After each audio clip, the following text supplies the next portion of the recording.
Greetings, hockey YouTubers. It's your buddy Choppadong, and this is the NHL version of DFS Diary today. What I'm going to do is walk through here, set you up with basically some targets, some player pools, things like that. Last night, 5 games was a little bit easier to pinpoint. We had some contrarian calls in Philadelphia and Arizona that panned out pretty well. If you had the right guys, I did not have the right Arizona guys. The guys that were typically producing did not produce very well last night. Whatevs. Missed Ottawa.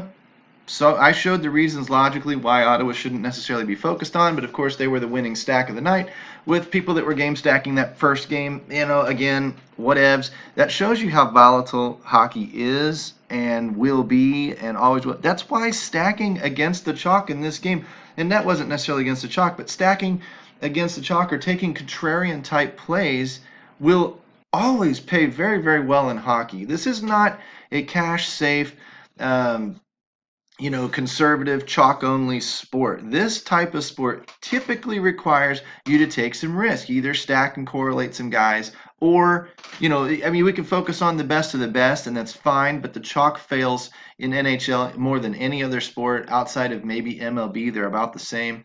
PGA is also very, very volatile. So if you play these tournaments, you might want to shift your 80-20 cash to GPP a little bit more towards the GPP side, maybe go 70-30, something like that. Maybe back it up instead of with head-to-heads and double ups and 50-50s, maybe back it up with 3-mans, triple ups, 10-man leagues, things like those as your cash component, because you're going to have really, really good nights and you're going to have really, really bad nights. It's just going to happen. If you're new to following me, I am Choppadong. I'm content editor inside DFSArmy.com. Of course, your one-stop shop for everything daily fantasy sports, MMA, PGA, NHL, NBA. It doesn't really matter. We cover it all. I tend to focus on a few key sports. If you follow me, click the like and subscribe, ring the little notification bell down there in the corner of the video, and you're going to get access to every video that I push out to YouTube. And I try to do these daily, and I try to keep them short. Sometimes they blend into 30 minutes. It is hard to cover hockey in less than that and actually do a decent job. But ultimately, my hope is that you click the link in the bottom there in the comments section and become a member at DFSArmy.com. Use coupon code CHOP, CHOP, trigger that 20% off a month discount, and get in here and get some coaching. I offered something up today to our members and our VIPs. I said, you set it up for free, you give me the link, and I will join any head-to-head contest. You will get my best lineup of the night, cash with a little bit of risk in it. You will get the what I'm trying to use in 100-man leagues to get to the top of that 100-man, that 1% mark. I'm not just trying to eke over the 50-50 line. I think the edge in not NHL, but all of DFS is largely gone as far as playing uber safe and relying on the retards to screw up and trip on their own shoelaces. I think those days are over. I think you need to be taking some risk to get on the other side of the bell curve. Yes, you're going to fall off on the short side of the bell curve a little bit more often these days, but once you kick into that higher side of the bell curve, I think you're going to see more success in cash games, but most importantly, you're going to be not very far off from really, really good nights, which means you need to be pushing a little bit more towards higher upside contests, 100-man leagues, GPPs, things like that. That's the way I'm coaching these days. It's where I'm trying to push anybody who comes to me for advice. Therefore, I'm willing to take you on head-to-head for free in any link that you give me for free. I don't have an unlimited bankroll that I'm going to be taking people on for $5 and $10 or 1,000 of you for $1 each. I'm going to do it for free. We'll talk about it in the morning in our coaching channels. We'll dissect your plays. We'll make sure that you are on the right track, whether you kick my ass or not. You're going to kick my ass a lot. But that's one thing that I'm offering anyway. So if that triggers you to want to come get some coaching and get inside DFSArmy.com, then my work here is done. Let's dive into NHL and let's talk a little bit. Looking at some of these games, I'm going to automatically look at the last 10, the win record, loss record, and try and spot some decent plays. Oh, decent offense, not so great defense, not a real slam dunk of a place. 152 odds in favor of the Islanders. Problem with the Islanders is they don't really allow a lot of shots. And they haven't really been allowing a lot of goals lately. So that puts New Jersey in a pretty bad spot. Don't know that the offense with the New York Islanders is really going to live up to this 3.5 for long. You might look at some of their top line plays, being that they are at home, and you might look into a little bit of the matchup and what lines on left wing lock are giving up the production in New Jersey. Maybe a line has a leak and you can exploit that a little bit, but this is not probably a game that I'm really, really high on right off the hop. St. Louis Blues, 3 games in 4 nights. I don't know if Boston's on a 3 and 4. I know they're on the back end of a back-to-back. St. Louis in a stretch of about 9 out of 10 games on the road. Good news is they play better on the road. Bad news is in a short stretch of time they might be suffering from some fatigue. They are playing pretty well right now. They're not exactly scoring a ton of goals, but they're not giving up a lot of goals either. I would say in a GPP scenario, take Boston and stack the crap out of them, because with Boston's home record scoring a ton of goals and lately not terrible, I think the Blues are primed to collapse, especially, well, Jake Allen's better on the road, but if he is prone to blow up like he has been all year, you've got yourself a decent GPP stack. But I'd watch out how the Blues have been playing lately. The last 10 road games are 7-2-1. I think they can keep this game a little bit lower scoring. This 150, I'm not quite so sure about. 3.06, again, not something I'm really into targeting. I want to find higher, 3.4, 3.1. Bad defense, always attacking the Blackhawks is a decent game plan, so we might look at some Rangers tonight. They might make the short list. Looking down at the Maple Leafs and Tampa Bay Lightning, that's a pretty good offensive matchup as well. Don't see anybody on a back-to-back. Looking down here, decent season scoring numbers. Last 10, not up super high. On the road, they are, though. So, again, and not a stellar defense in Toronto, which we should have known that going in already. Look at these numbers over here, though. Tampa Bay should be on your short list tonight. Looking down here at Winnipeg, 2.7 implied total, 150 in favor of Nashville. Nashville, of course, is a defensive team, but they've been scoring lately, so we might look to Nashville. So I'm looking at Tampa Bay, Nashville, maybe some New York Rangers. Anaheim's in a bad skid right now. What, 0-6-4 in their last 10 games? Minnesota, this isn't going to continue. We can't just take this for granted and say, well, they're going to lose tonight. We don't know that. What we know is that they're struggling lately, and they're not scoring goals, and they're giving up goals. And that's a good situation for the Minnesota Wild tonight. Minnesota's not exactly scoring goals themselves, but it is a good situation. Probably a little bit more of a GPP type of play. A 1-6-8 against, you might consider a Dubnyk in goal. Not that Anaheim shoots a ton. LA Kings, Dallas Stars, kind of a weird hammer game. If we don't have another game pop up here, kind of a weird hammer game. I don't see anything to really like here outside of maybe some one-off type plays of some hotter producing guys. Dallas was showing a little bit of a bump, but their offense sucks. Last 10 games. I don't trust either one of these. Now watch Dallas go out and score 8 goals tonight like Ottawa scored 5 last night. That'll just be the way that it works to, stick the proverbial dick in my ass. It's just the way it's going to happen. We call that Oppo Chapo inside our coaching forums. Anytime I look at one and just absolutely puke on them, like Ottawa last night, what do? They go score a ton of goals. So if you believe in Oppo Chapo, go stack Dallas tonight. I'm not doing it. That one's up to you. Scrolling back up here a little bit, like I said, New York, Tampa Bay, Nashville is probably where I'm going to be keying on most of what it is that I do. So I'll look over here into the line combos, and I'll try and take a peek at anyone hot in New York, because we did mention that. So you've got Barzal. Where's Eberle? Down here on the second line. So Eberle's all right. He was another name popped into my head. They do have some guys worth it. So that might not be a bad angle to take, but it probably is a little bit more GPP oriented, being that the offense is just not typically up to par into scoring a ton of goals for DFS type purposes. St. Louis Blues, they've been playing well, but look at this. This isn't so great. Tarasenko is heating up. He's definitely worth it as a one-off in GPPs. Ryan O'Reilly's generally the engine that makes the offense go. So I would be looking there as well. You might get some cheaper plays in Parayko and Vince Dunn, something along those lines. But again, nothing to really write home about. But look over here at Boston, the way Boston's going. This, to me, feels like a trap. It's a GPP type of scenario, but it's one of those ass-backwards GPP scenarios in that it's risky because of the defensive game St. Louis has been playing lately, the sharp game they've been playing as a five-man unit. But we are at home. St. Louis is tired. Jake Allen is prone to blowing up. Boston is running hot. So that would make you think, okay, it might be lower scoring. It might be higher scoring. Anytime you have those types of questions in your mind, you're leaning more towards GPPs where you're going to be taking the risk and you want to get rewarded for the risk that you take. But then you go look at Boston and say, God, a lot of people know about Boston. A lot of people love playing Boston. So they're going to be probably popular. And on a medium-ish size, medium to small size slate, you're going to have to consider ownership projections in mind. So either run into our domination station, run out to the Line Star app, something like that, and get it, kind of try and get a feel for how chalky they might be. If they're a little bit lower owned, down in the low 20s and whatnot, then go ahead, fire them up in GPPs and take your chances. But if they're a little bit higher than that, 30s or a little bit like Colorado was last night in the mid 30s and whatnot, then you're not probably going to want to play them too much in tournaments. You might actually bank on the lower scoring game and St. Louis's defensive nature right now and maybe hope they fall on their face. Don't be surprised if they score a bunch of goals and St. Louis implodes, but you might bank on the leverage that the ownership gives you. Sort of one of those weird reverse situations where you can use ownership to guide you or just hang your balls out there if you want to and go run it anyway. Last 10 games, looks like we got a little bit in Chicago to take a peek at. Taves is heating up with some assists. Those are good cash game numbers. 2-3 on 13 shots in the last 5 games is great. 5 goals for DeBrincat. I've seen his name hitting the lamp a little bit. So you've got a little bit that you can look to. Of course, Patrick Kane's the guy that makes the whole engine go down there. Good Lord. Those are some sick numbers right there.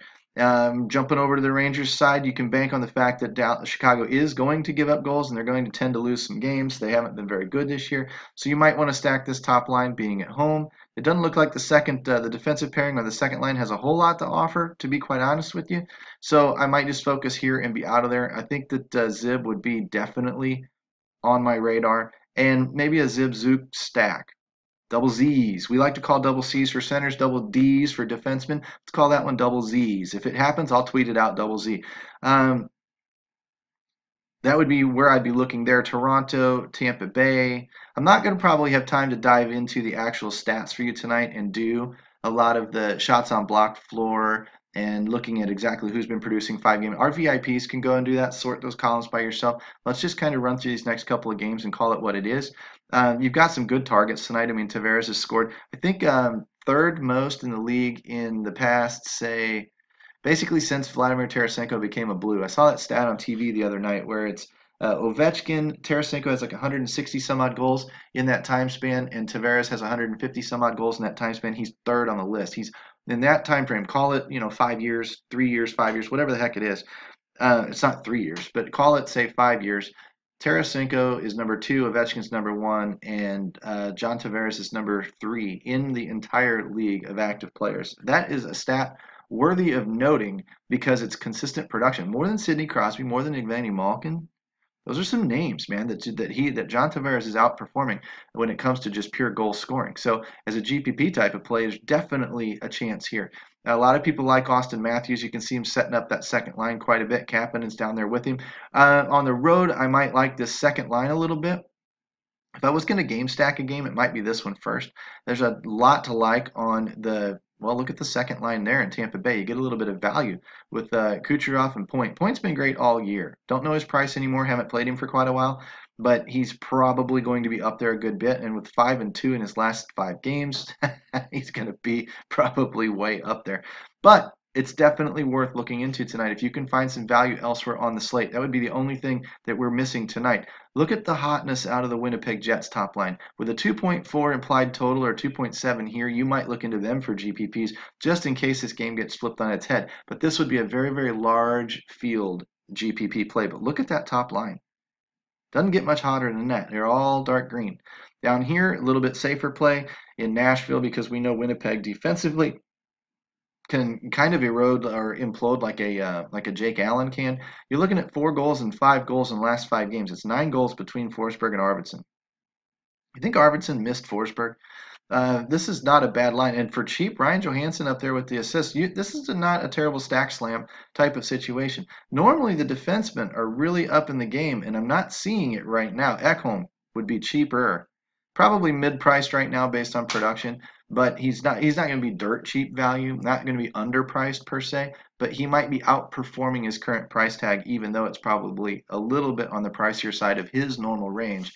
But he would make a very, very interesting stack with being that he gives you exposure to this number 2 line and he overlaps defensemen overlap the line, top line, second line, wherever. He's going to play some with that top line. If he's got 11 assists in his and these guys have 9 goals in their last 10 games, some of these assists were on some of these goals. I can promise you that. That's what I'd be looking for. Somebody cheat. And another thing I'll tell you a little bit down here towards the bottom when we get we got 2 more games to get through, and then I'll wrap up with a quick tip that covers a little bit more of maybe how to stack some of these games. And then on showdown slates, and if it works on a showdown slate, it translates to smaller slates. Maybe not bigger slates, but it would certainly work for GPPs. And it worked a little bit for me last night on what was it, a 6-game slate or so last night. I kind of liked the idea. I don't know why it took me so long to figure it out. I'll tell you that here in a minute. Uh, Anaheim, okay, so you've got a little bit of floor with a lot of shots being thrown at the goalie. That actually bumps Devin Dubnyk a little bit. I don't like a lot of the production here, especially given their whatever 0-10 skid or whatever the hell it is, 0-7-2. Looking over here at Minnesota, doesn't look like there's a lot to like, but if this team's truly on the skids, this makes a GPP candidate in Minnesota. Who are you going to find on that line? I don't know, man. It's odds are any of them because they all look like crap on paper.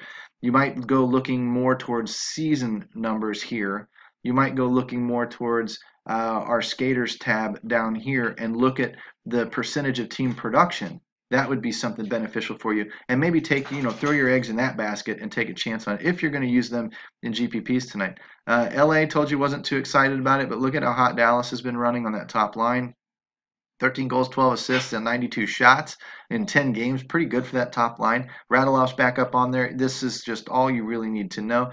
Klingberg looks like he's starting to pop some assists here lately. That's not a terrible thing either, but he's going to be a little bit pricey. He does give you a decent shot on goal and blocked shot floor, but you usually have to pay for him. Here's what I would do. Let's just say that I was going to run the Dallas Stars and I wanted access to just about any goal that they had tonight. I was projecting them to score a decent amount of goals and thought that they would be, one thing I will do, let's say we're going to run multiple lineups in GPPs. We're going to go enter a 3 max or a 5 max type of tournament. What I want you to do is I want you to focus on your formation of your lineups. You can either go 4-3-1, you can go 4-2-2, you can go 3-3-2, you can go 3-3 and then one-offs. Whatever it is that you want to do. One of them I like doing, and I'll piece the rest together, but I love running a 4-man stack. Here's why. I only have to hit, if I can hit that one offense, great. Now, if with 5 lineups, I can pick 5 offenses and do this. And then piece around the rest of it the way it is. Last night, it was a lot of Arizona because of deep value, allowed me to get a lot of Gaudreau's, McKinnon's, whatever else.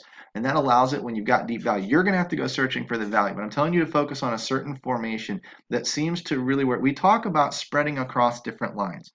We talk about, okay, if we can find somebody down here, Spezza on the power play 1, take Spezza and say Jamie Benn and run him with Klingberg. And you've got good coverage of the entire offense. Another way to do this would be to take Spezza and Janmark. And I'm not using this as a incredibly specific example. I'm using this more as a generic concept example to show you how you would cover the bases, okay? I would use, well, let's put power play on there. Let's use Condra. Let's use Spezza and Condra on line 2. And let's use, say, Radulov and Sagan on line 1. We don't use the defense out of this line.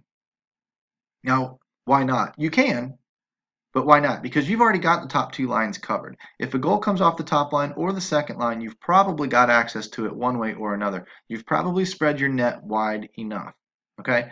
And that is a good number, especially when one of them is on the power play with these other guys. You can get lucky there and get your little stack slam that way. It's not quite as boom or bust as stacking that entire top line or stacking the entire top power play because you do have a little bit of a hedge here in that 4th guy.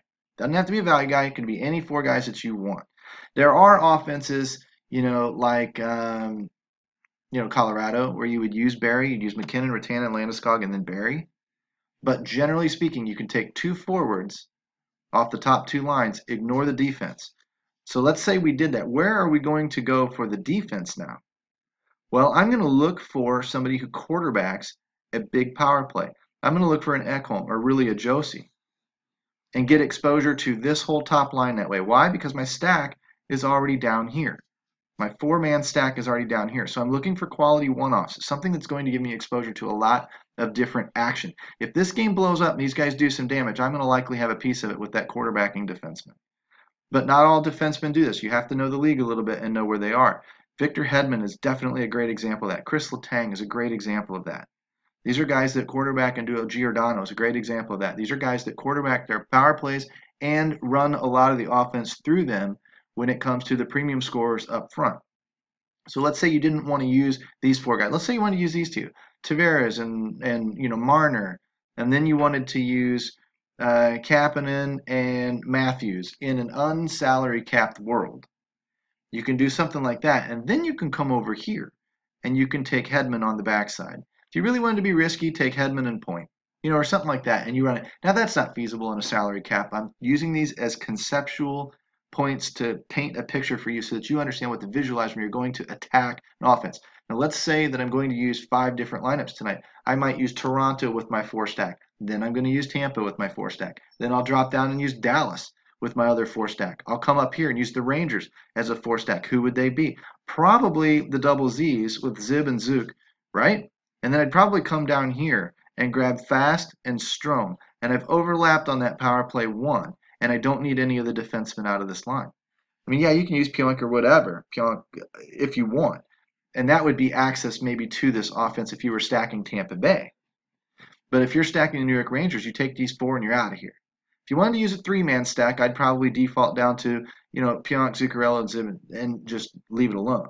But if I wanted to run the whole 4, watch when that happens. What you're going to see is when 5 or 6, you got to hit the offense because you got a lot of exposure to it. But when you do hit that offense for 5 or 6 goals, you've got a lot of them. You've got a couple of the big performers on that night, and you've got yourself a decent amount of helpers along the way, supporting cast. What you're hoping for is that your other one-offs hit, but you've only got to hit 3 or 4 more, and you've got decent nights. You take some higher floor guys, some higher chalk guys, and of course your value has to come through. You've got yourself a decent score. It's an easy way to get over 150 on Fanduel, or probably 35 to 40 on DraftKings, where you can put yourself in position to min cash in some tournaments and maybe have a really, really good night. Hopefully that tip helps. We're getting up on 20 minutes. Let's let you go. VIPs will head over to the Skaters tab. You guys take me up on the head-to-head offer. I'm going to put together my best lineup here. You'll only get one of them. I'll probably run 3 out tonight on hockey. Probably run just the 1 in NBA. And the guys that hit me up for the coaching and the review in the morning are going to get access to that lineup later tonight when they see me in their head-to-head. But then they're going to get my thoughts in the morning, and we'll go back and forth, talking a little bit about what you thought, what I thought, and then we'll both work together, and we'll see if there isn't a flaw somewhere in there, or if it was maybe a little bit of variance, or if really and truly things just didn't pan out.